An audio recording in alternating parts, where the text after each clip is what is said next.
Somos apaixonados pelo fogo, apaixonados pelo desafio de domar o fogo e usá-lo como aliado. Eu sou o Rodrigo Peters e é essa paixão e respeito que trazemos para o É Fogo, um podcast de entrevistas onde o churrasco é tratado como hobby, mercado e paixão.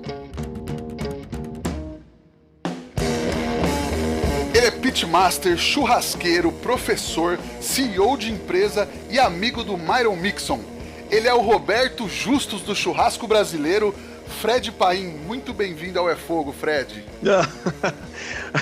Eu curto sempre essas suas introduções que você vai criando um personagem, né? Bom, Roberto Justus, vamos ver se tá justas essa sua comparação aí. Acho que o Justus eu conheço, inclusive, já até trabalhamos mais ou menos junto. Ele tem alguns pontos polêmicos, mas também tem muitas coisas legais, então realmente dá para se identificar aí um pouco com ele. E muito obrigado pelo convite, um prazer enorme. A gente que já anos, eu e você, a gente já tem se falado várias outras coisas. Gosto muito da tua cidade, Bauru, já fui muitas vezes aí, inclusive para fazer churrasco. E estou muito contente aí de poder compartilhar um pouquinho aí do que a gente viu pelo planeta sobre churrasco, sobre barbecue. Legal, Fred. Obrigado pela presença. E para quem não te conhece, Fred, como você se apresenta? Olha, eu gosto muito de mostrar, até pela nossa missão aqui na Academia de Churrasco, que é uma escola de gastronomia na grelha. Eu sou um cara comum que gosta muito de churrasco, isso acabou me levando profissionalmente para esse mundo, mas eu não tenho nenhum dom especial, nenhum segredo mágico, muito pelo contrário, a nossa missão é justamente compartilhar o quanto é bacana você preparar o seu churrasco, fazer e tal. Mas assim, num resumo, eu gosto de dizer que eu sou ex-diretor de multinacional, que eu trabalhei muitos anos em alguns países, inclusive, e hoje eu vivo do mundo do barbecue, do churrasco, em várias atividades ligadas ao fogo, ao calor. Aí. Maravilha. E como começou a sua paixão pelo churrasco e pelo mundo das carnes? Olha, esse é um negócio muito legal de ser brasileiro, né? Porque o churrasco ele é muito presente na nossa vida. Desde criança, eu tenho 52 anos, então lá nos anos 70, nos anos 80, era uma chance muito grande de compartilhar com os amigos, com a família, aquele primo que você não via sempre, como hoje em dia tudo conectado online, tinha essa questão presencial, era um evento muito celebrado, o churrasco, né? Meu pai é do Sul, meu pai é das montanhas de Santa Catarina, quase no Rio Grande do Sul, então ele trouxe esse DNA aí do churrasco tradicional, gostava de fazer picanha inteira, e eu me lembro os amigos dele queriam picar a picanha, fatiar, ele ficava louco, então não, picanha vamos fazer inteira, então deu um pouco desse lance mais raiz, mais tradicional, isso foi muito interessante. Minha mãe nasceu na Serra da Bocaina, nasceu ali na divisa do Rio com São Paulo, nas montanhas, então também trouxe um pouco esse lado da cozinha caipira, da coisa mais raiz e tal. Isso acabou incorporando desde criança um pouco esse espírito da gastronomia simples, do fogo, da família, de compartilhar. Não tinha nada dessa sofisticação de hoje em dia. Picanha era assim uma iguaria que você comia que nem hoje um peru de Natal, era uma coisa rara de compartilhar, era muito bacana. Pô, foi até legal você perguntar, porque me despertou muitas lembranças super agradáveis aqui. Legal, e você falou que picanha era raro. O que era o dia a dia do churrasco da família? Não, a picanha era literalmente um prato do churrasco, porque o churrasco era um evento, né? Hoje você fala churrasco, vamos dizer, o sujeito mora num apartamento, que eu acho que é super bacana essa popularização do churrasco em todas as geografias, em todas as classes sociais, não é mais aquele mega power turbo evento. Às vezes você está lá numa quarta, quinta-feira, recebe uma visita, chama o seu vizinho, ou às vezes está só você, sua mulher, seus filhos, assam uma carne lá num terraço gourmet ou numa churrasqueira da sua casa. Hoje em dia é uma coisa assim mais corriqueira. Antigamente o churrasco era marcado com antecedência, porque vinha primo de outra cidade, então tinha toda uma elaboração, uma coisa mais elaborada, mais complicada. Então aí tinha realmente a picanha, que era caro, outras carnes assim que não eram tão comuns assim no dia a dia de você fazer, vamos dizer. Tinha a comida da cozinha, do dia a dia, e tinha a carne do churrasco. E que era uma grande oportunidade dos homens, principalmente, mostrar um pouco do seu talento aí também para compartilhar o que eles preparavam com os amigos e com a família, né? Legal. E depois, mais profissionalmente, você teve uma outra relação com o churrasco, né? Veio de uma oportunidade comercial, foi por aí? Sim, foi uma história bem diferente, né? Porque ninguém nasce churrasqueiro, aliás, ninguém nasce em nenhuma carreira, né? Você se forma, tanto busca dentro do teu sonho, quanto as oportunidades é que vão surgindo e vão te guiando aí pelo caminho, não importa o que você faça da sua vida. O importante é você amar o que faz, né? Aí, como diz aquele ditado, você não vai trabalhar um dia, né? Eu até posso dizer que eu não trabalho nem um dia da minha vida, porque todos os dias eu estou envolvido numa atividade que me dá muita satisfação e é muito divertido, porque a gente leva também alegria e boa comida aí para as pessoas, né? Mas eu, voltando aí um pouquinho, até porque eu acho que a gente tem um pouco de tempo aí para compartilhar, e é um prazer, acredito aí que muitos amigos, muita gente do nosso mundo do churrasco aí está ouvindo, então é legal, é como se fosse um bate-papo aqui na nossa churrasqueira, tomando uma cerveja, comendo uma carninha e conversando, né? Exatamente. Desde muito criança, eu lido com barcos. Na verdade, eu sou mais envolvido no mundo da água do que até no mundo do fogo. Eu sempre gostei de barco, já dei metade da volta ao mundo 2 vezes, fui capitão de veleiros, cruzei o oceano, viajei por vários países aí. No barco eu também era, eu era o capitão no veleiro grande, quando eu tinha 20 e poucos anos, mas também era o cozinheiro do barco. Então peguei essa experiência, principalmente da minha mãe, que me ensinou muito, e cozinhava no barco, era uma coisa muito legal. E por aí fui curtindo a vida e aprendendo um monte de coisa no mar, nas relações com pessoas, com os países que a gente visitava, os lugares, era muito legal. Mas como andar de barco pelo mundo dava muita despesa, acabou a grana, eu voltei, comecei a trabalhar muito cedo. Eu estudei administração, mas comecei a trabalhar na área de vendas, depois eu trabalhei em multinacionais, e eu tive uma carreira legal aí no mundo das multinacionais, sempre na área comercial, na área de marketing, né? Aí fui em grandes empresas, morei nos Estados Unidos nos anos 90, depois voltei para cá, trabalhei mais um pouco aqui, depois morei na Itália, depois voltei para cá, depois morei de novo nos Estados Unidos, onde boa parte da minha família mora, inclusive meu filho mora lá, meu irmão, e nessas andanças aí pelo mundo a gente foi conhecendo lances do churrasco e coisa e tal. E no ano de 2008, eu trabalhava na HP, na Hewlett-Packard, eu era diretor da divisão corporativa. Eu tinha uma mesa em Houston e outra mesa em São Paulo. Então ficava um pouco lá, um pouco aqui. E a gente, quando voltou de mudança anteriormente dos Estados Unidos para cá, a gente trouxe uma churrasqueira a gás, que era da nossa casa, era um eletrodoméstico, assim. E era legal, aqui no Brasil, a gente convidava os amigos para comer o churrasco no gás, e todo mundo era cético, né? Churrasco a gás deve ser uma porcaria, não tem nada a ver. Eu até brinco que hoje em dia eu tenho uma palavra que me salva, né? Como quando me perguntam, mas churrasco a gás é bom? E eu digo Outback, porque se você comeu no Outback, é tudo feito na churrasqueira a gás. Se você comeu um grelhado em shopping center, é tudo feito na churrasqueira a gás. Então a churrasqueira a gás é muito prática, não vou entrar nessa comparação com o carvão, que com certeza o sabor do churrasco no carvão é mais legal, mas tem uma série de vantagens de praticidade, de rapidez, de você poder fazer no churrasco a gás. E aí tinha essa churrasqueira, até que um amigo, um dia comendo churrasco lá em casa, ele falou: Você não importa uma churrasqueira dessa para mim? E eu pensei: Putz, talvez seja uma oportunidade de negócio, vender churrasqueira. Até que no ano de 2009, 11 anos atrás, literalmente, aí a gente, meio como esporte, eu trabalhava numa multinacional, como eu disse, eu importei um container de churrasqueira a gás. Fiz um mega business plan, toda a minha metodologia de multinacional para trazer churrasqueira a gás no Brasil, mas como uma coisa estratégica, de criar uma categoria, um posicionamento, um plano estratégico super complexo. E eu trouxe isso como hobby praticamente, né? E aí, para promover as churrasqueiras, eu comecei a fazer uma série de eventos. Então, fazia degustações, fazia apresentação e campeonatinhos, e ia em clubes, em condomínios, assim, a gente fazia demonstração. Depois a gente começou a vender no varejo, grandes redes, então a gente fazia churrasco dentro das lojas para as pessoas descobrirem o que era churrasqueira a gás e tal. Então, eu me envolvi primeiro com a churrasqueira, né? Não tanto com o churrasco. E a empresa que eu representava aqui no Brasil, hoje já tem 4 anos, a gente tem nossa própria marca, mas antes a gente representava uma empresa americana, e essa empresa todo ano tinha uma convenção mundial no estado da Georgia, lá no sul dos Estados Unidos, e tinha um campeonato entre os distribuidores de cada país. Enquanto eu não trouxe o caneco do campeonato, eu não sosseguei, né? Então isso me motivou a estudar, a entender um pouco aí do mundo do churrasco, do barbecue, e também tive boas oportunidades porque O Istvan Vessel, ele já era meu amigo por causa do mundo dos barcos, porque uma vez ele chegou em Ilhabela, ele e o Daniel, filho dele, meio à noite lá no nosso clube, e não tinha lugar para pôr o barco, eu ajudei, botei lá na minha vaga, a gente deu uma força e ficamos amigos de barco, antes de falar de churrasco. Depois ele me acolheu, me ensinou muitas coisas legais, e eu morava muito perto também do Marcos Bassi, lá na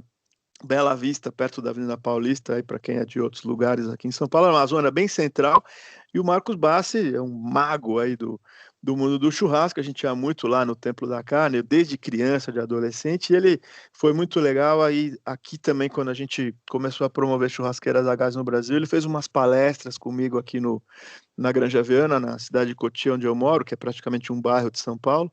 Então, eu acabei tendo essa oportunidade de conhecer essas feras aí que me adotaram e foi muito bacana ver a humildade deles de transbordar o conhecimento, de querer compartilhar, de não guardar segredo. Acho que isso foi muito, muito legal. Até que a gente vai nessa transição, porque a vida não é uma foto, é um filme, né? Então isso aqui é um resumo aí de como é que eu fui parar no mundo primeiro da churrasqueira, depois no mundo do churrasco. Mas pelo jeito teve bons professores, hein, cara? Não, sem dúvida, foi muito legal e até porque é muito bonito você compartilhar uma coisa que você ama, né? Então eu me lembro aqui o Bassi, aquela mãozona que ele tinha, ele ensinando o ponto da cara, ele falava meio sotaque assim do Bexiga, lá perto onde a gente morava mesmo.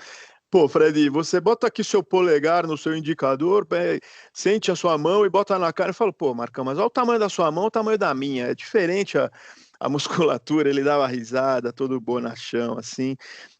Foi muito legal. E eles são os mais famosos, mas eu acho que a gente aprende muito com as pessoas do dia a dia.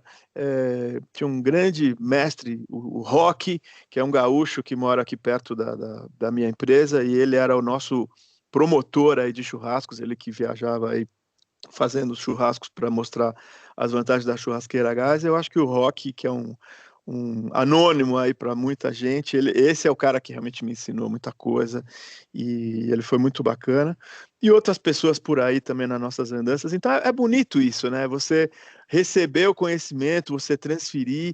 Eu até gosto de dizer no meu trabalho, eu sou apenas um mensageiro. Eu viajei o mundo, eu tive essa oportunidade depois lá nos Estados Unidos e na Europa também de conhecer outros grandes mestres e ver outras técnicas e ideias. E eu sou aquele mensageiro que traz o conhecimento. Assim como lá na Idade Média, né, o mensageiro voltava a cavalo correndo antes do exército chegar e falava para o rei, rei, perdemos uma batalha. Aí o rei falava, decapita o cara aí. Então eu trago a mensagem para o bem e para o mal. Maravilha. Ô Fred, e como é que é ser um cara do mundo corporativo no mundo do churrasco? A gente tem muita gente que mudou de carreira, mas não sei se tanta gente vinda do meio corporativo, né? A gente vê muita gente que veio do mundo da gastronomia, né? Pessoal que fez hotelaria, pessoal que trabalhava em restaurante, que era chefe. Foi interessante até porque como é que surgiu hoje a Academia de Churrasco, eu brinco que é meu filho favorito, né? Eu tenho 3 filhos corporativos, 2 reais, que eu tenho o Gabriel, meu filho, que é piloto de avião, mora em Miami, a minha filha Júlia, que tem 13 anos, mora comigo, e com a minha mulher, que ontem foi até engraçado, porque uma amiga da minha filha mandou uma mensagem para ela, mas seus pais são casados e moram juntos, como se fosse algo raro, assim, né? Então a gente tem uma família bem, bem divertida. A ironia é que, olha só, hein, eu vou compartilhar um segredo aqui em rede. Muita gente do mundo do churrasco já sabe, mas tem gente que não me conhece e fica impressionado. Minha mulher, meu filho, a minha filha não comem carne. Então, come peixe, come camarão, só não gosto de carne, não por ideologia, não tem frescura nenhuma. Me ajudo na escola, mexe em carne, corto, até ensino, apenas não gosto de comer. Então, às vezes eu preparo uma carne aqui numa filmagem ou num curso e preciso de companhia. Então, quem quiser, manda um oi aí para vir compartilhar um bifinho aqui comigo. Sempre sobre o bife, então, grelhado. Mas aqui a gente guarda tudo, aqui não perde nada. Sempre tem um amigo perto aqui para vir compartilhar com a gente, é bem, bem legal. Você tinha me perguntado como é que foi essa minha transição de carreira, né? Quando eu comecei a vender churrasqueira, obviamente que era uma jornada dupla. Eu trabalhava numa multinacional, tinha um cargo de direção, viajava pelo Brasil, viajava para o exterior também. Então era meio complicado, fim de semana, à noite, fazer muita coisa para vender churrasqueira. Até que no ano de 2010 eu vi que o meu negócio de churrasqueira tinha um potencial bacana e também já estava um pouco cansado de 25 anos sendo executivo. E eu fiz uma cerimônia, literalmente, assim, eu tirei uma gravata e fiz uma fogueira e queimei a gravata, que representava a minha transição do mundo corporativo para o meu novo trabalho, nova jornada no mundo do churrasco.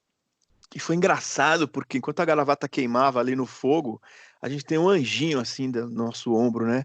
E aí eu via o anjinho dizendo assim, cara, você é louco, tem uma carreira bacana, ganha super bem, um monte de benefícios, viaja o mundo, vai se aposentar numa empresona e vai largar tudo isso. É, mas a gente tem o outro lado do ombro, um diabinho, né? E o diabinho disse, beleza, vamos fazer churrasco, barbecue, viajar o mundo, comer carne, conhecer gente, tomar cerveja. E o diabinho ganhou essa parada, eu realmente taquei fogo na gravata para mexer com churrasqueira, né? E aí eu lembrei que eu tinha sido executivo, esse DNA do executivo nunca sai da nossa vida. Eu gosto muito do Panhoca, além de ser com certeza o maior pitmaster do Brasil, ele também tem uma história parecida, porque também foi um executivo, um publicitário, e isso nunca vai sair de nós, né? Então eu juntei esses dois mundos, o corporativo e o churrasco, e aí a gente criou, antes até da Academia de Churrasco, a gente criou o Grill Experience, que é o nosso trabalho corporativo. Então a gente faz uma atividade de team building, de teamwork, de integração de pessoas, onde eu faço uma palestra, conto essa minha história aí de executivo. Depois, cada pessoa do grupo ganha um avental e vai para preparar o churrasco. E começa fácil, começa assim: cada um ganha um bife ancho, que representa a sua atividade individual.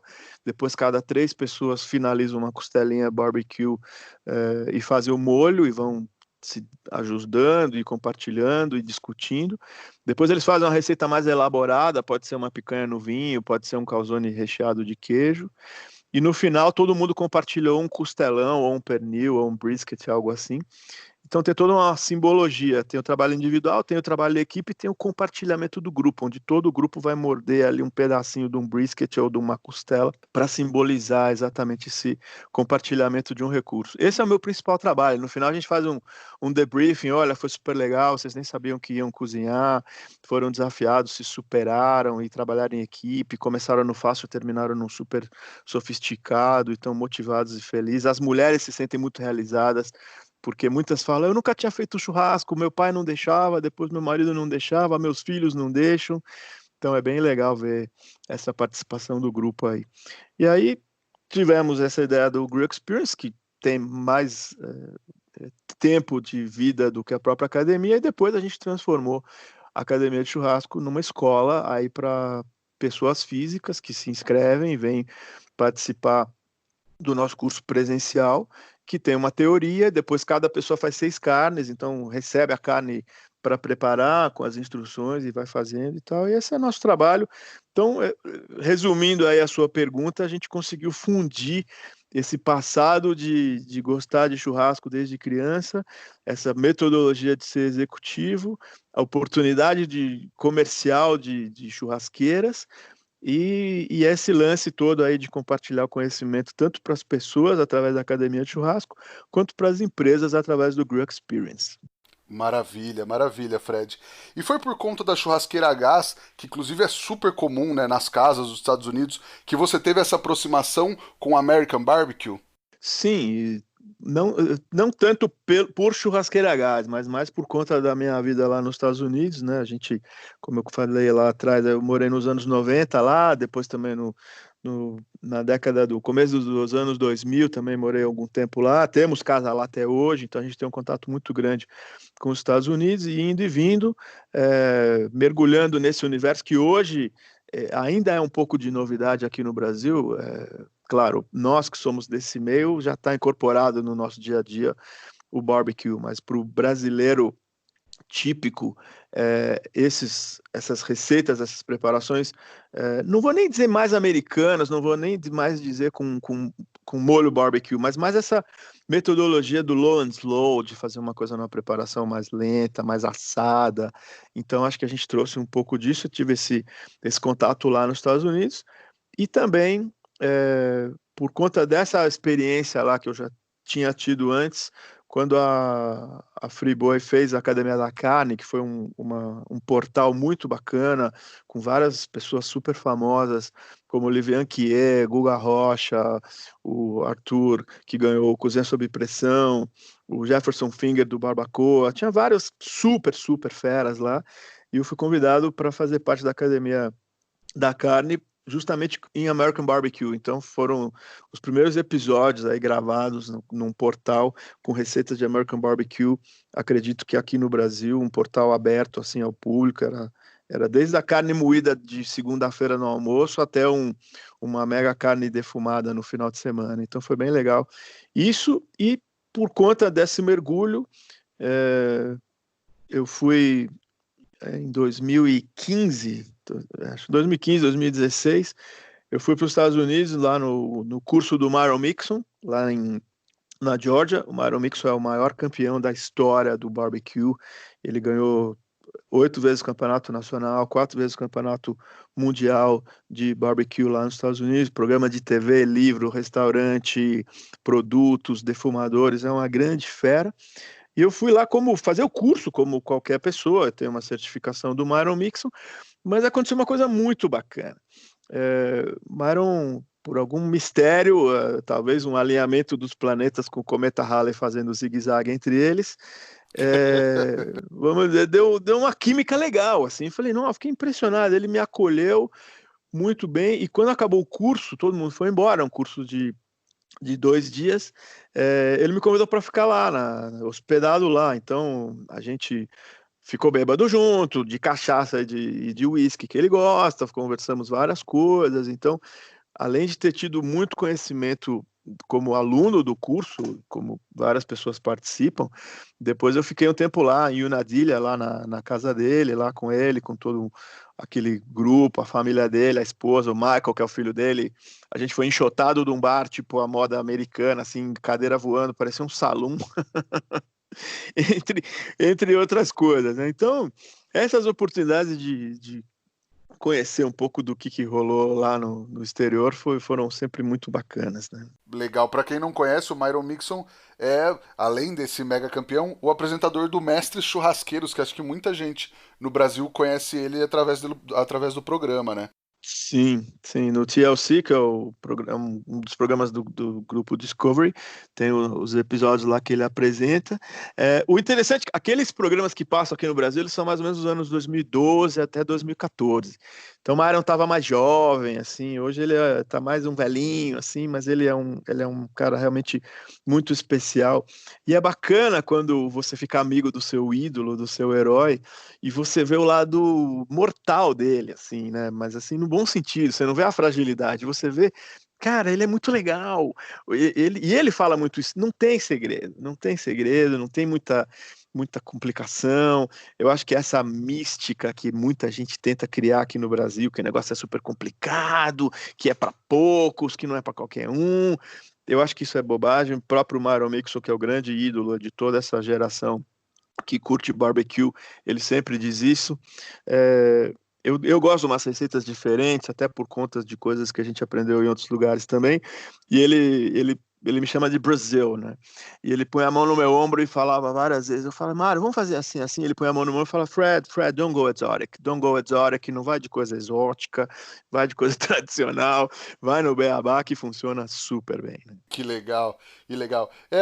A gente gravou com o Bruno Salomão e ele me falou muito isso, que para os americanos é uma coisa muito natural o American Barbecue, as técnicas deles são muito naturais. E o brasileiro, a gente tenta, às vezes, complicar demais e fazer muito, muito tecnicamente e tentar entender e decifrar o negócio, que para os caras já é natural quase desde o nascimento, né? É um pouco como a gente. Você pega um adolescente brasileiro, meninas também, eu vejo, vem aqui na nossa academia, muitas meninas, muitas mulheres, meninas jovens, mas vamos dizer, um adolescente de 11, 12 anos aqui no Brasil já tem um contato com o churrasco e acaba entendendo um pouco do processo dessa metodologia simples aqui do Brasil. E lá nos Estados Unidos, mesma coisa. Eu me lembro quando a gente morava lá e como eu disse, tenho família lá até hoje, eu vejo meu sobrinho, eu vejo lá meu filho, os amigos nossos lá. As crianças têm essa participação muito grande, até porque eles lavam a louça, eles já têm um contato maior com a cozinha desde cedo, diferente aqui no Brasil, principalmente o pessoal da classe média que não tem tanto contato assim com a cozinha, exceto para se divertir. Lá não, lá o pessoal mesmo que tem grana, o filho, sabe, ele troca o saco de lixo, limpa, lava a louça, corta a carne, não tem essa frescura. Então eles acabam tendo essa naturalidade maior de fazer não só churrasco, mas também se virar mais na cozinha, e isso acaba sendo muito, muito bacana. E aqui no Brasil, um pouco é como você acabou de dizer, o pessoal quer complicar, quer fazer que parecer que é complicado, acho que é mais a tiração de onda, entendeu? Não que seja fácil, absolutamente. Não estou dizendo que seja fácil, mas eu acho que uma palavra que define bem é muito intuitivo. Se você entender o princípio do que rola, se você observar a carne, aprender a conversar com ela, eu sempre gosto desse termo de a carne vai te contar o que está acontecendo, eu acho que isso acaba sendo tranquiliza, porque tem uma pressão muito grande, né, de você impressionar o seu convidado, impressionar o seu cliente, impressionar o pessoal que está lá torcendo meio contra o que você está fazendo, né? Sim, e acho que tem um pouco até do lance de, como você falou, lá as crianças já conhecem o pitch, já viram os pais, as mães, os tios fazerem muitas vezes. Aqui, às vezes, a gente vai pegar o equipamento pela primeira vez e aprender a técnica. Então, acho que tem também esse passo a passo de querer já decifrar a técnica e fazer o melhor possível, né? Ô Fred, e aí você falou que começou a competir nessas convenções, nesses campeonatos internos da marca de churrasqueiras, e depois você já foi se aventurar por campeonatos nos Estados Unidos e pela Europa também, né? Sim, sim, isso começou de brincadeira, era entre os distribuidores, não era o pessoal assim que realmente tinha, se bem que tinha gente muito preparada, pessoal da Austrália, da África do Sul e da Argentina. Engraçado, três países do Hemisfério Sul com a letra A, eles eram sempre os grandes campeões, os campeonatos ficavam entre esses três. E então era o nível dessas competições da distribuidora lá era muito, muito alto, era super bacana. Mas depois, mesmo lá nos Estados Unidos, principalmente na Georgia, e um pouco em Nova York, a gente tem uma casa lá no norte de Nova York, então a gente se aventurou em alguns campeonatinhos regionais, também eu não tenho nenhuma ambição de ser competidor de churrasco, era mais uma etapa aí da nossa experiência, da nossa odisseia de entender as coisas e aprender, mas foi muito, muito bacana. Até que realmente no ano de 2017, eu fui convidado junto com uma equipe muito bacana que a gente formou aqui no Brasil para participar do Campeonato Mundial pela World Barbecue Association, WBQA, porque falando até um pouco dessa associação, dessa entidade, o pessoal está mais acostumado a ver as competições americanas, né? Principalmente no KCBS, que é a Kansas City Barbecue Society. E aí é mais ou menos assim que nem os carros de corrida. Tem a Fórmula Indy, que tem corrida nos Estados Unidos, uma no Canadá e outra tinha no Brasil, nem tem mais, e chama de Campeonato Mundial, mas é uma coisa super americana, que equivale aí no mundo do barbecue ao KCBS. E tem a Fórmula 1, que tem corrida na Austrália, no Brasil, no Azerbaijão, na Rússia, nos Estados Unidos, ou seja, todos os países da Europa. A WBQA é uma entidade sediada na Inglaterra e na Irlanda, também que reúne as associações nacionais sobre um regulamento super bacana, super legal de competições.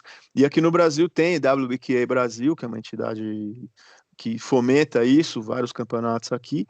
E eu fui convidado, tive essa oportunidade muito linda de ir para a Irlanda, quando teve o campeonato mundial lá. E é muito parecido com uma Olimpíada, né? Eram 96 equipes, e tem o desfile dos países com as suas bandeiras e vão apresentando as pessoas, e depois tem a competição lá, 3 dias de competição, vira à noite, preparando, e tem vários juízes, então é muito legal, eu conheci o pessoal do Vietnã, um cara da Rússia, vendo o que eles estavam fazendo, com a mesma carne, todo mundo com os mesmos ingredientes, mesmos processos, mesmas coisas, e cada um inventava um negócio completamente diferente, que você nem imaginava que tinha sido feito assim no mesmo início, então foi muito legal essa experiência lá na Irlanda, no Campeonato Mundial, e conheci muita gente bacana, muitas técnicas diferentes, muita carne exótica, a gente se divertiu pra caramba, foi bem, bem legal. E é difícil dirigir na mão inglesa, Fred? Olha, é muito difícil dirigir na mão inglesa, viu? Eu já tinha ficado a temporada lá e a gente teve um probleminha ligado, não sei se ligado à mão inglesa, mas a gente, quando vai para um campeonato, a beleza do campeonato é ser um pouco de esporte, né? Você tá lá para competir, mas tem muita diversão também, né? Um negócio super legal e tal. Então a gente foi do Brasil para lá, a gente parou em Londres, já foi aquela curtição londrina, uma coisa meio underground, meio pesada. Aí a gente foi para Irlanda.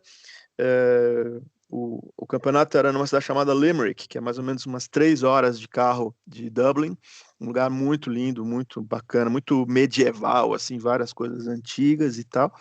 E aí também a gente chegou uns dias antes, aquela correria para preparar, porque a diferença de nível é brutal, né? A gente que vem de outros países, principalmente aqui da América do Sul, a gente literalmente tinha levado uma mochila com as nossas facas, pinça, avental, acabou. Então todo o equipamento a gente dependia lá, a organização cedeu lá um egg, aquele defumador de porcelana, uma churrasqueira de grelha normal e o resto a gente teve que se virar. A gente tinha alugado uma casa, pegou muito equipamento doméstico assim da casa.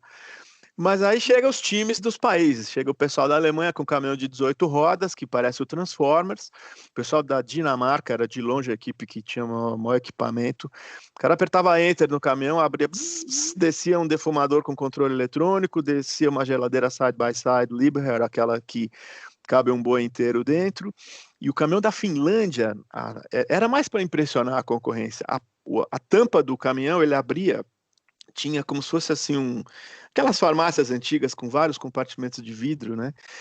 Era um monte de madeira, então tinha lá uma etiqueta, madeira de Burma, madeira do Vietnã, madeira da Tanzânia. E o cara falava, para essa carne eu vou pegar 2 galinhos dessa madeira aqui da Tanzânia, 2 dessa aqui da Rússia, antes de Chernobyl. Era, claro, toda uma ostentação. E a gente lá com a mochilinha, a faca, um isopor, literalmente a nossa carne ficava no isopor, então era complicado. E aí a gente ficou muito cansado por conta dessa preparação de equipamento, de fazer o setup de tudo lá e tal. E da primeira para a segunda noite do campeonato, a gente tinha alugado uma casa e eu estava indo para casa buscar algumas coisas que tinham faltado, que precisava lá. E a gente teve cansado, era 4 da tarde, tá? Muita gente fala que eu tinha tomado uns gorós, não tinha, tanto é que eu chamei a polícia, falei, pode me testar, não teve nenhum doping nem nada, mas talvez por conta do cansaço e mão inglesa, a gente teve um acidente meio feio lá, mas no final foi feliz porque depois do acidente, todas as equipes, a gente foi muito aplaudido e muito acolhido, então todo mundo... Pô, os caras do Brasil tiveram um acidente de carro, então o que podem fazer por eles? E de vez em quando até era complicado, porque você tava a gente lá competindo, trabalhando, e vinha um russo, e vinha lá um pessoal do Chile, foi muito bacana com a gente, o pessoal da Itália, vocês precisam de alguma coisa, vocês querem algum apoio, vocês precisam de algum equipamento, então foi muito bonito ver essa acolhida, essa energia tão positiva que a gente como equipe, por ter tido um programa meio sério lá, foi muito bem cuidado. Claro que o desempenho foi para o espaço, né? O primeiro dia a gente tinha ido muito bem, a gente tinha recebido vários elogios lá pelas nossas carnes, muita gente queria conhecer o que a gente estava fazendo, mas depois, lógico que por conta desse acidente, um dos membros da equipe foi para o hospital, nada sério, mas ele teve que ser medicado lá e tal, e aí a moral do grupo também deu uma caída por conta disso, mas eu acho que na minha experiência de vida foi uma das coisas mais profundas que eu passei de ver quantas pessoas se importaram com a gente depois do que aconteceu. Aí ter tido essa visão, não só do barbecue, mas também do ser humano lá nessa experiência europeia que a gente teve, né? Legal, e no fim tudo é história para contar, né? Mesmo participar de um campeonato dessa magnitude, você não imaginava ter essa história para contar, né? Não, não, foi muito legal. Claro que você não busca uma história dessa que começa trágica e termina feliz, mas a camaradagem que a gente encontrou foi algo que me marcou muito, assim, que inclusive foi um pouco esse espírito. Essa história tem 3 anos, né? Foi quase 3 anos, foi em outubro de 2017. E eu vi isso, já tinha. Os Estados Unidos é um pouco a parte de competição é um pouco imitação do líder, né? Então é um pouco previsível uma competição, porque todo mundo quer fazer o mais parecido possível com o que já foi consagrado. Então o sujeito estuda no YouTube lá como é que faz brisket, e ao invés dele criar um brisket diferente, ele quer fazer melhor do que o cara que é a referência. Na Europa, até por essa questão cultural e também por conta de ingredientes de cada país, você não vê um prato igual ao outro, você não vê uma carne preparada da mesma maneira do outro competidor, então acaba sendo muito legal. E, e além disso tudo, por ter essa diferença de metodologia, de técnica, de sistemas lá e tal, o pessoal tinha um compartilhamento muito grande, eles não tinham esse medo de contar o que eles fizeram, como você vê nos Estados Unidos, esse tal do eu tenho meu hub secreto. É ridículo o hub secreto. Não existe hub secreto, porque os componentes do hub são dinâmicos. Hoje uma páprica tem uma picância, a mesma páprica guardada num pote, daqui uma semana tem outra picância. Então, essa história de hub secreto é outra ostentação aí para as pessoas. O resumo é que nessas competições que eu tive essa oportunidade muito bacana de participar, eu sempre vi uma camaradagem muito grande entre os competidores de outros países, muita vontade de ouvir, mas também muita vontade de falar, de contar, então ninguém ficava segurando muita informação, e é um negócio que eu não tenho visto aqui no Brasil. Aqui tem acho que a rivalidade aqui começou muito rápido, para quem ainda está, de certa maneira, engatinhando no mundo do barbecue, né? Legal. Fred, você já falou um tanto sobre a Academia do Churrasco, mas quando você criou, qual que é o foco, qual que é o intuito do projeto? Olha, o intuito é justamente por conta desse meu passado de ter sido executivo, de ter sido empresário e mergulhar no mundo do churrasco. Eu considero a academia de churrasco, e é de churrasco e não do, porque como a gente tem uma filial no Chile, o D funciona melhor para os espanhóis, né? Mas a nossa cruzada é transferir o conhecimento, não o meu conhecimento, absolutamente. Eu sou um mensageiro e muitas pessoas que são convidadas daqui também para dar cursos na nossa academia, muitas vezes no curso normal que a gente aplica sempre frequente ter um convidado, um chefe que vem e que fala sobre carne, ou apresenta uma receita, ou conta algum segredo. Então, o nosso objetivo é compartilhar o conhecimento de uma maneira muito aberta, de uma maneira muito previsível, no sentido de criar uma linha de pensamento. Eu gosto. Aqui não é uma escola de receita de papagaio, onde você fala e a pessoa repete. A gente explica o princípio. Eu quero que uma pessoa que estava intimidada, como é que eu preparo o churrasco, olhe um pedaço de carne e consiga avaliar o ponto dela, consiga avaliar a hora de virar um bife, a hora de cortar, sabe? Essa questão toda que parece muito complexa, a gente tenta colocar na cabeça das pessoas que não vai deixar de ser complexa nunca, mas que você vai ganhar uma intimidade de interpretar esses sinais para fazer um bom churrasco na sua casa. Desde uma pessoa que está querendo pular de estágio do bife no sal grosso para uma técnica mais elaborada, como muitos chefes, muitos competidores que já participaram, boa parte do pessoal que hoje anda aí na frente de competições já participou aqui do nosso curso, pessoal que tem programa de TV, treinamos muitas pessoas do Outback, do Mania de Churrasco, do Divino Fogão, que são grandes profissionais da grelha, participaram aqui. Então, a nossa cruzada é essa, é de transmitir o conhecimento, mas também absorver, porque cada vez que a gente escuta alguma novidade, alguma técnica, a gente gosta de deixar essa pessoa transbordar para as outras e também a gente levar essa mensagem, né? Legal. E você tem curso online também, além do curso presencial, que obviamente nesse momento de quarentena tá pausado, né? Você vê o curso online como um concorrente, ou o YouTube como um concorrente do curso online, ou acha que são coisas diferentes? Porque também tem muita gente, até muita gente boa, que ensina no YouTube tudo, teoricamente, tudo que sabe e de graça, né? Sim, é muito bacana isso também, né? Primeiro, nosso curso online, ele surgiu recentemente, né, por conta aí dessa questão do pessoal estar ficando mais em casa, a gente está aqui na época da quarentena, esperamos que esteja aí no final, parece que a gente está quase saindo dessa e poder encontrar os amigos, as pessoas e tal. Então, a gente gravou o curso online, que já completou um mês agora, foi um sucesso, assim, super bacana no primeiro mês, eu fiquei surpresíssimo com o resultado, com a repercussão, foi bem legal. Exatamente, é uma ótima pergunta. Por que eu tenho que pagar para ter um curso se eu posso buscar no meu celular, no meu computador e ter muita coisa no YouTube?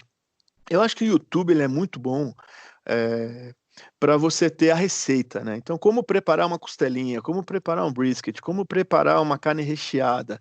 E você tem lá realmente a receita, o passo a passo, com maior ou menor profundidade, com alguém que está mais ou menos a fim de contar o que está rolando.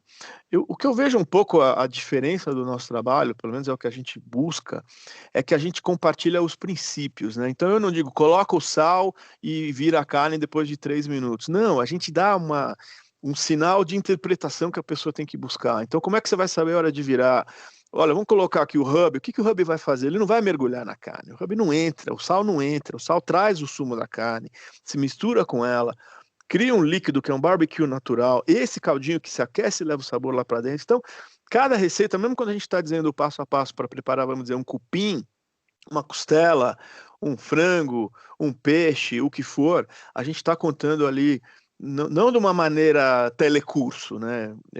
Uma maneira assim coloquial, uma maneira divertida, uma maneira como se você estivesse ao lado de um amigo seu, curtindo, fazendo um churrasco junto. Então eu acho que é um pouquinho a diferença do que em relação ao que tem de graça no YouTube, que tem muita coisa legal. Mas acho que a gente mesmo em cada receita está sempre contando uma dicasinha, um segredinho, uma técnica e principalmente o princípio para que a própria pessoa interprete os sinais e possa não copiar. É isso que a gente não quer. A gente incentiva a criar o próprio estilo, né? A gente sugere fazer assim, mas você faz do jeito que você quiser, usando essas sugestões, né? Perfeito. O Fred, você também tem passagens por programas de TV e acho que o Barbecue Brasil do SBT talvez tenha sido o mais focado em churrasco, né? Como é que foi essa experiência e qual que era o seu trabalho dentro do programa? Foi muito legal o BBQ Brasil. O BBQ Brasil é um programa do SBT e teve 3 temporadas. É uma licença do BBQ Champion, é um programa originalmente em inglês. E a versão brasileira ganhou prêmios de melhor programa reality de gastronomia. Foi muito legal. E o meu trabalho lá era fazer toda a parte, vamos dizer, tinha 2 líderes no programa. O Marcelo, que é o diretor de TV, parte de conteúdo, de entretenimento, porque não é um programa de gastronomia, é um programa de entretenimento, onde as pessoas torcem, se divertem e tal. E eu cuidava da parte do churrasco, né? O que eram as carnes, o que eram os ingredientes, quais eram os tempos, de que maneira que eles iam fazer, quais eram os equipamentos, ou seja, a gente tinha toda essa sintonia entre a parte do churrasco com a parte da televisão. E foi muito, muito bacana, foi um projeto muito bonito, conheci pessoas maravilhosas, foi bem legal.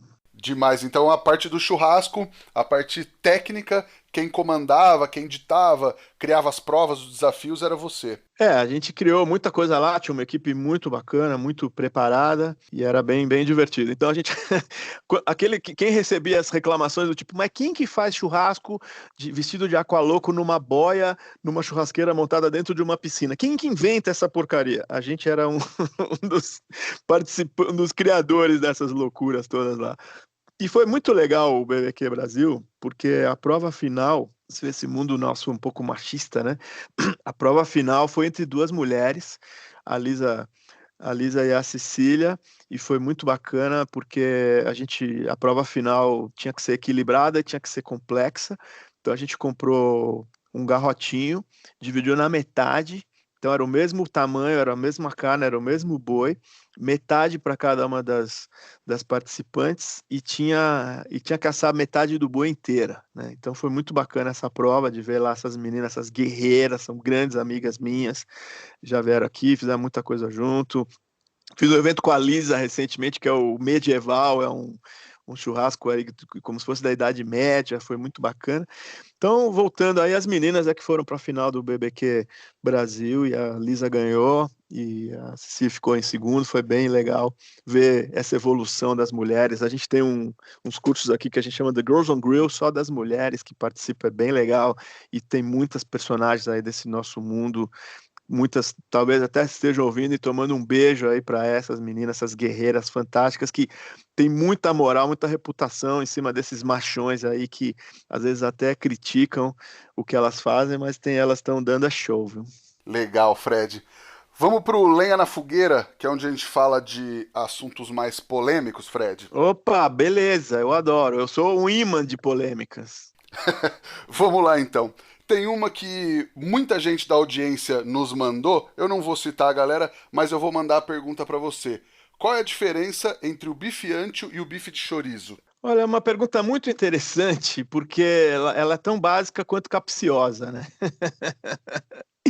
Ah, que divertido. E depois, quem não sabe da história, a gente vai dar o contexto aí, né? Na minha opinião, a melhor carne que sai de qualquer mamífero é o contrafilé, né? O contrafilé equivale ao lombo, então ele é uma carne que não tem muita tração muscular, mas ela tem muita irrigação sanguínea, porque vai em volta ali da coluna vertebral, então acaba sendo uma carne muito protegida do animal. E por que não tem músculo? Porque a coluna de qualquer animal, quadrúpede ou bípede, ela tem que dobrar para você deitar, correr, se movimentar, virar para trás, ver se tem um leão querendo te pegar. Então, o contrafilé acaba sendo praticamente um colchão que protege a coluna vertebral. Quanto mais para frente no bovino, você tem uma membrana que vai atravessando esse contrafilé e ele começa lá atrás, na parte de cima. Então, se você cortar um bife de chorizo, visualmente ele parece uma picanha. É um bife muito lindo que tem uma camada de gordura externa. Inclusive, muita gente pode até confundir como uma posta de picanha. E essa mesma membrana, que no caso do chorizo está na parte de cima, conforme vai indo na frente do animal ao longo do contrafilé, essa membrana vai mergulhando e ela forma o que se chama bife ancho, que é visualmente muito fácil você visualizar. É como se fosse assim, uma posta de picanha, mas que tem uma gordura meio diagonal, onde embaixo dela você tem o orro de bife, que é o ribeye, que é o olho do bife, que ela é um corte, tem um formato amendoado, assim parece um olho. Tem essa membraninha, e em cima dela tem, para mim, a melhor carne que existe, que é a selha, que é como o argentino que deu essa nomenclatura, orro de bife, chama de selha, que significa sobrancelha, que é ali aquela cobertura que vai em cima desse orro, né? Então, visualmente é muito fácil, é autoexplicativo você olhar e ver a diferença entre o bife de chorizo e o bife ancho, até porque elas estão muito próximas. Quando você tira o jacaré do boi, que jacaré é quando você corta ao longo da coluna e os ossos, as vértebras ficam parecendo assim as costas de um jacaré, ali dentro é que está o contrafilé inteiro, que uma ponta é, vamos dizer, o chorizo, a outra ponta é o bife ancho. Um dos cursos que a gente faz aqui na academia, inclusive com o meu grande amigo, o Bonassa, e o meu grande mestre Butcher, que é o Dani Almeida, duas grandes figuras que, se estiverem ouvindo, eu mando mais que um abraço, eu mando um grande beijo, que são meus heróis aí. A gente tem um curso que é de desossa, a gente tem um guindaste aqui fixo na academia de churrasco, a gente levanta metade de um boi e vem desossando esse boi, cortando tudo. A gente tem a serra de fita, então a gente explica não só a diferença entre ancho e o chorizo, mas todos os cortes ali que compõem, e é um curso muito demandado, faz muito sucesso, que muita gente, mesmo leiga, quer entender a anatomia, quer entender onde é que está a transição de um pedaço no outro e tal. Mas já que a pergunta era capciosa, eu acho que eu saberia identificar um bife ancho, um bife de chorizo facilmente, né? Apesar de quererem me sacanear como se eu não soubesse. Eu estava na Rede Globo, num programa ao vivo, no qual era na véspera do carnaval desse ano, e o programa era justamente churrasco do carnaval. E eu era o único convidado do dia, e eu apresentei 3 receitas ao vivo, preparando dry rub, costelinha, outras dicas lá de churrasco, como é que eu sei o ponto, como é que eu sei a hora de virar, como é que eu sei cortar. E é um programa popular, é um programa matinal, na Rede Globo, é um programa da Ana Maria Braga. Não é um programa Pitmasters com Myron Mixon, não é um programa curso de churrasco para método avançado, entendeu? É um programa basicamente de entretenimento. E o apresentador que estava lá naquele dia junto com a Patrícia Poeta, porque a Ana Maria estava em férias, ele trouxe para a cena, que era um programa ao vivo, como eu falei, uma tábua com algumas carnes, e ele falou: eu trouxe o bife ancho para você. Era lógico que era um chorizo, claro que era um chorizo, mas seria tão irrelevante e também deselegante corrigir o apresentador. Imagina ao vivo. Olha, essa carne que você chamou de ancho é chorizo. Imagina só, eu ia parecer super arrogante, ia ser totalmente desnecessário e fora de hora. Então eu falei, ótimo, vamos pegar o bife ancho, vamos temperar o bife ancho, vamos cortar o bife ancho. Mas sabe, é tão...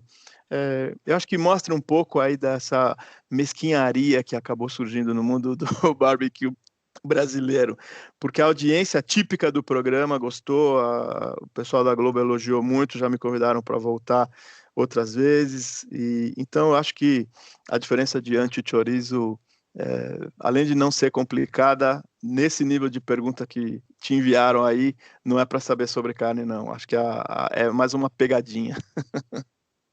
Maravilha, Fred. Vou mandar mais uma então, polêmica, talvez menos.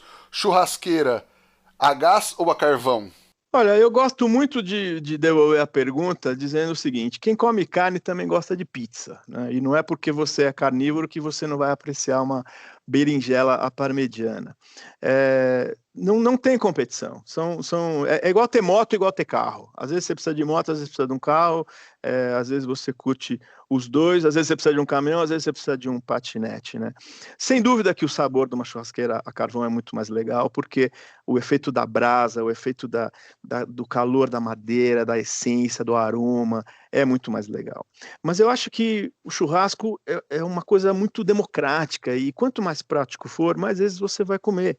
A gente tem muitos clientes no Rio Grande do Sul, é um mercado muito forte das nossas churrasqueiras a gás, que me impressiona muito, porque o pessoal gosta tanto de churrasco que ele chega lá numa quarta-feira, dia do futebol, e ele em literalmente 4, 5 minutos está com a grelha quente para grelhar sua carne, para fazer alguma coisa, às vezes está só ele, a mulher, os filhos, ou alguns 3, 4 amigos, acaba sendo uma coisa muito prática, ou mesmo num evento grande, uma churrasqueira a gás, sei lá, quando a galera dá aquela cansada, que muitas vezes a brasa se apaga, chega um convidado novo, ou dá fome a segunda vez, em literais 3 minutos você volta à temperatura da churrasqueira a gás. Não é uma competição de sabor, é uma competição de conjunto da obra, praticidade, rapidez, controle de temperatura e por aí vai. Como não tem essa discussão mais nos Estados Unidos, é uma questão de praticidade, o legal é ter as duas. Você tendo oportunidade, tempo, vamos de churrasco a carvão, você tendo ali mais praticidade, menos tempo, você vai numa boa na churrasqueira a gás. Até porque grandes churrascarias que a galera vai, pira e delira, deixando lá uma fortuna, são feitas no gás e ninguém nem desconfia, né? Barbacoa, por exemplo. Jefferson Finger nunca escondeu de ninguém que os grelhados do barbacoa são feitos na churrasqueira a gás. Tá aí, perfeito. Fred, vamos lá então para nossa pergunta de R$ 1 milhão. O que o fogo significa para você? Olha, o fogo é uma coisa muito linda, né? Muitas vezes a gente acende a lareira aqui em casa, então meus filhos com os amigos, diferentes gerações, às vezes meu pai que já tem 80 anos, o fogo, ele em si hipnotiza, aquele visual, aquele negócio sempre em movimento e sempre diferente, nunca uma chama igual a outra. Então, eu acho que o fogo, ele traz essa coisa ancestral de reunir as pessoas, de estar em volta, de compartilhar. E aí, quando o homem das cavernas, na verdade, eu acho até que foi a mulher da caverna que descobriu que colocando uma carne ou mesmo um vegetal ali no fogo, ele ficava mais saboroso. Então, quando você transforma esse momento de estar com o grupo, de estar com a sua família na fonte não só de energia, de calor, mas que vai transmitir um sabor, uma energia, um valor maior para o seu alimento, acaba sendo uma coisa muito, muito bonita. Então, para mim tem um significado muito forte isso, de você poder estar com as pessoas que você gosta, que você se importa, que você curte, mostrando sua arte, seu talento, trocando ideias. A comida em si, apesar dela ser a essência do encontro, ela acaba sendo não secundária, mas paralela a uma série de outros vetores que vão surgindo em volta do fogo, dessa energia bacana, desse compartilhamento, dessa amizade, desse amor que acaba rolando, fora que as coisas mais gostosas que você vai conseguir comer na sua vida vão ser feitas dessa maneira, né? Então acho que o fogo vai muito além do que a gente imagina só de grelhar um bife, ele tem toda essa energia profundíssima em volta dele, né? Puxa, com certeza tem mesmo. O Fred, tem alguma dica, algum truque para passar para o pessoal que está nos ouvindo? Olha, o que mudou um pouco a minha cabeça no mundo do churrasco e que me ajudou a transferir um pouco disso para as pessoas. Eu sempre digo, e em vários eventos que a gente faz, eu também tenho essa oportunidade de viajar o mundo para aprender, mas às vezes também para dar cursos, principalmente no Chile, Portugal e nos Estados Unidos e na Inglaterra, lá na WBQA, a gente também tem essa chance de compartilhar. Eu digo, o nome do jogo é líquido. Se você olhar um pedaço de carne e entender que tem mais líquido do que sólido dentro dele, você vai ter muita mais capacidade de fazer um bom churrasco. Por quê? Quando você coloca o sal na carne, o sal não tem um cupim, uma nanotecnologia que vai cavando um buraco e penetrando na carne. Não, o sal absorve o sumo da própria carne, cria uma espécie de uma salmoura natural. Esse caldinho, quando aquecido, é que vai penetrar na carne e levar o sabor. Então, o nome do jogo é líquido nisso. Como é que você sabe o ponto da carne? Quando na superfície dela, o líquido dela, que uma parte pingou, evaporou e deu aquele aroma maravilhoso. Outra parte pingou, caiu na brasa, formou a labareda que você tem que administrar também. E uma terceira parte começa a brotar na superfície da carne. A gente brinca que são os mini vulcões, né? Que parece exatamente igual um vulcão saindo a lava da terra. Esses mini vulcões do sumo da carne é que são a sua referência de ponto, de você ter que virar, quanto mais eu vou deixar assando, passando e tal. E quando você tira essa carne que está no ponto que você escolheu na tábua e você tem essa paciência de esperar alguns minutinhos para ele descansar, o próprio sumo que está ali no meinho, protegido, ele circula, consegue migrar para a borda da carne, que está mais quente, que está mais seca. Então o sumo que está ali na parte interna, ele vai para fora, ele leva o sabor, ele leva a umidade, mas ele também absorve o calor e o sabor que o tempero e também a própria brasa proporcionou. Então, o líquido é que é todo o fator determinante do sabor do churrasco, da suculência é uma palavra baseada na raiz suco, que está ligada à parte líquida, né? Então, uma dica aí para resumir é você olhar a carne e pensar como é que eu vou trabalhar o líquido dela mais do que a parte sólida, porque o nome do jogo é líquido. Maravilha. E tem alguma coisa para indicar para o pessoal assistir, ler, visitar? Olha, hoje é até uma variedade enorme, né? Principalmente aí no YouTube, acho que tem muita coisa legal. Eu vou dar uma dica. Podem entrar aí na sua tree, na sua árvore aí de convidados. Aí você vê quais são os convidados que já foram nesse podcast super bacana. Muitos são meus amigos que já estão ali. E segue essa galera, vê o que eles estão postando aí no YouTube, porque eu acho que fica sendo muito bacana. Cada um tem o seu estilo, cada um tem sua proposta, cada um tem o seu pedigree, sua experiência para compartilhar. Então, o que eu recomendo? Recomendo olhar aí o teu podcast aí para ver o que os artistas estão sugerindo por aí em termos de conteúdo e de conhecimento. E não ter medo de errar. Eu acho que o grande lance é você se divertir, você arriscar, você tentar. Tentativa e erro também ensina muito, sem fazer besteira para não desperdiçar carne. Mas eu acho que deixar a sua criatividade aflorar é o grande ponto, com todo esse conhecimento que hoje está disponível de uma maneira aí muito fácil. Legal, porque no fim também churrasco é diversão, é compartilhar com os amigos. Às vezes a gente quer fazer muita técnica, muito certinho, mas também pode experimentar mais, né? Sim, não tenha medo e não busca impressionar os outros. Eu acho que também a beleza, não só do churrasco, mas de tudo que a gente faz, fica melhor quando você faz para você curtir, né? Você é o seu convidado principal, mais que tudo. Às vezes a gente gasta tanta energia querendo impressionar o cunhado que esquece de curtir a brincadeira, né? Então, acho que entrar nessa onda, diminuir a pressão, curtir, se perdoar também em alguns erros que podem acontecer e apreciar as grandes vitórias, os grandes acertos aí que você vai acabar tendo de inventar uma técnica nova, de misturar um ingrediente que ninguém nunca pensou, e aí a coisa vai ficar super, super legal. Demais, Fred. Quem quiser te encontrar pelas redes sociais, por onde te acha? Então, a gente o mais fácil é na Academia de Churrasco, né? Se escrever do também vai nos encontrar aí nos canais de busca, Instagram, YouTube, Facebook e tudo mais. Mas o nosso é a Academia de Churrasco, porque, como eu disse, a gente também tem muita coisa lá no Chile e o de Churrasco funciona melhor para os espanhóis, né? E Fred Paim Oficial, porque eu tenho um primo que é o Fred Paim lá de Niterói, que registrou Fred Paim, nunca usou no Instagram, eu brinco muito com ele isso.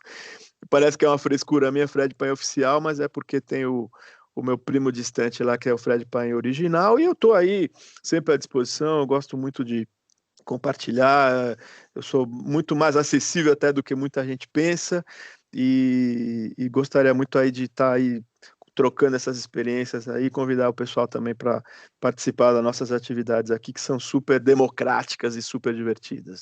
Opa, demais, Fred.